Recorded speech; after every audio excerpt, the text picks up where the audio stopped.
你知道吗？肾丝球过滤率高于正常，有时候不一定就是好事哦，反而可能在提醒你，你的肾脏正在悄悄受损。小光40岁，上班族，平常久坐，从小就爱喝手摇饮和吃甜食。他一直以为我还年轻，代谢好，糖尿病不可能找上我。几周前，他在篮球场上突然极度疲倦，休息时还呕吐，紧急送医。检查结果出来，大家都傻眼。小光被诊断为第2型糖尿病，肾功能已经严重受损，肾丝球过滤率甚至只剩下20分，已经是慢性肾脏病的第4期。更惊人的是，他几年前的健康检查，肾丝球过滤率一直在正常，甚至高于正常，完全没有警讯。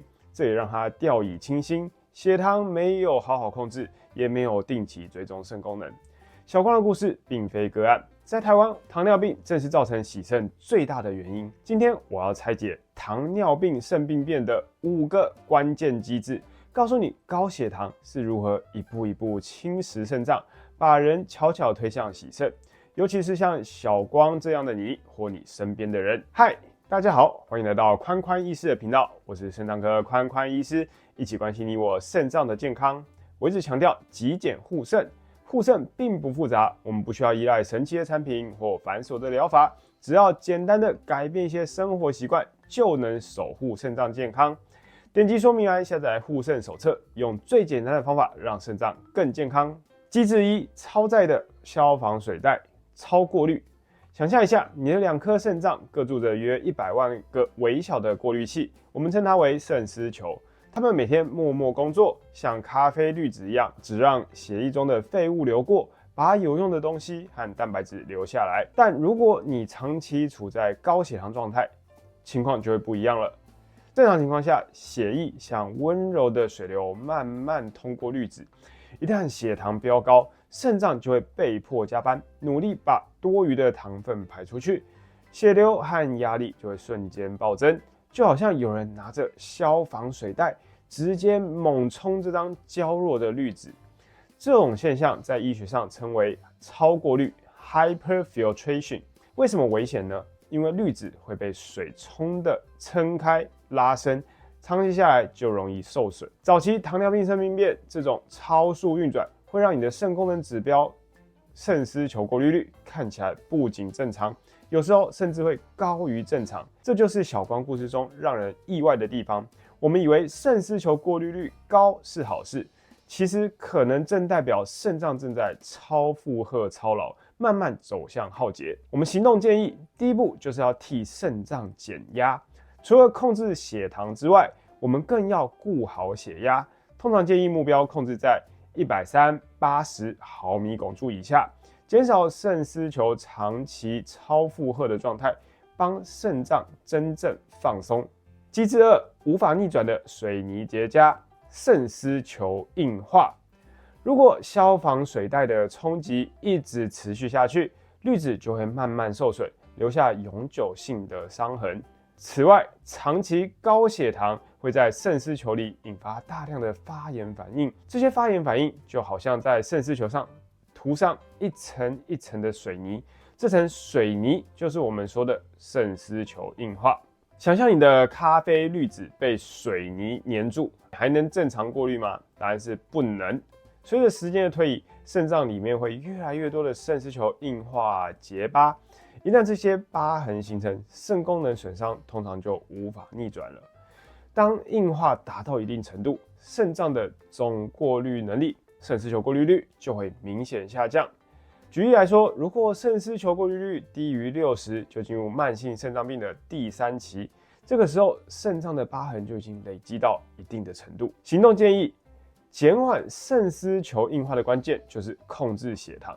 饭后不要只是坐着，我们可以起身快走15分钟，帮助身体更有效利用葡萄糖，降低饭后血糖高峰。另外，我们要避免滥用消炎止痛药、来路不明的中草药或健康食品，这些都可能对肾脏造成额外的伤害，让已经脆弱的肾脏负担更重。机制3：蛋白质外泄的破洞滤网，蛋白尿。肾丝球还有一个重要的任务，就是拦截血液里的大分子蛋白质，尤其是白蛋白。防止它们流失到尿液中。肾脏损伤的早期表现之一就是蛋白尿，这也反映了前面超载的消防水带和水泥结痂的机制正在发生。长期高血糖的冲击会让肾丝球滤网变松，就像纱窗上破了一个小洞，原本应该被挡住的白蛋白，现在会从这个洞漏出去，就是我们说的蛋白尿或者白蛋白尿。最常见的征兆就是出现久久不散的泡泡尿，这时候血液里的白蛋白正在大量流失，身体可能会开始出现水肿。那我们要怎么检验最客观呢？尿蛋白检查，也就是 UACR。尿液白蛋白除以肌酸酐比值，如果这个数值介于30到300毫克每克，代表中度白蛋白尿 A2 期，是早期警讯，表示肾脏已经开始受损。如果超过300毫克每克，就进入重度白蛋白尿 A3 期，代表肾功能已经有一定受损，而且容易恶化。行动建议：我们控制蛋白尿最重要的就是严格控制血压。高血压会直接增加肾脏滤网的压力。糖尿病患者血压最好控制在130/80毫米汞柱以内，同时也要注意蛋白质的摄取量。如果已经有中晚期的肾病变，摄取过多的蛋白质反而会加重蛋白尿，建议要咨询营养师或医师，选择优质的蛋白质，例如去皮的鸡肉、鱼类或豆类。机制4，被糖浆堵塞的管道，血管受损。肾脏不只是过滤器，它密布着许多微血管，肾丝球就是由这些微血管缠绕而成的小球，负责把血液过滤干净，就像城市里的道路网，保证每个角落都能够运作顺畅。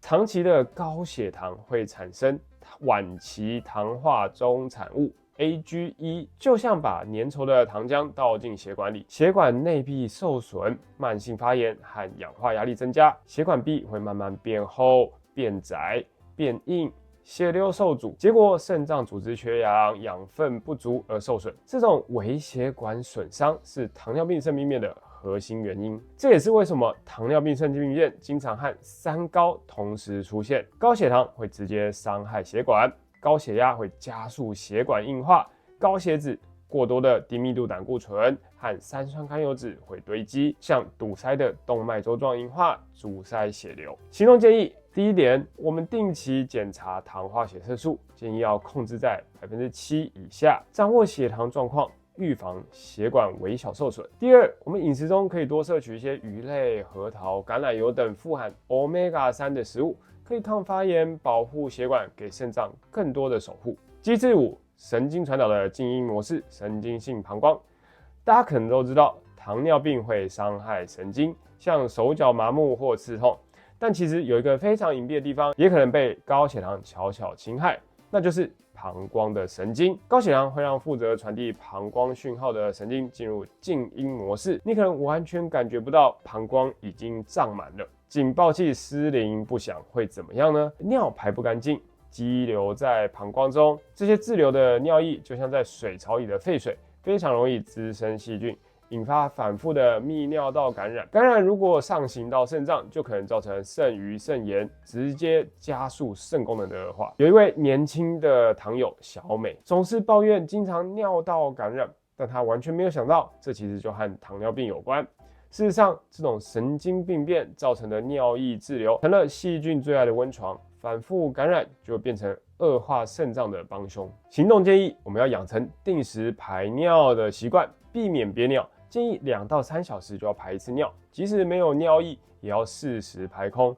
对有膀胱神经问题的人，更要注意避免尿液滞留。总结一下今天的内容，今天我们分析了5个糖尿病肾病变的机制，从消防水带超载、超过滤，到水泥结痂、肾丝球硬化，再到破洞的滤网、蛋白尿、糖浆堵塞管道、血管受损。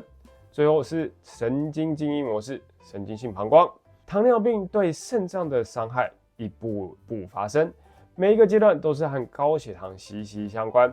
但好消息是，这不是无解的悲剧，而是可以早期预防的。朋友们，您不必孤军奋斗，与医师、卫教师、营养师一起努力，让我们共同守护肾脏健康，以上是我今天的分享，感谢大家的观看，希望今天分享对你们有所帮助。如果喜欢我的内容，欢迎按赞、订阅、分享、开启小铃铛，也别忘了点击说明栏下载护肾手册。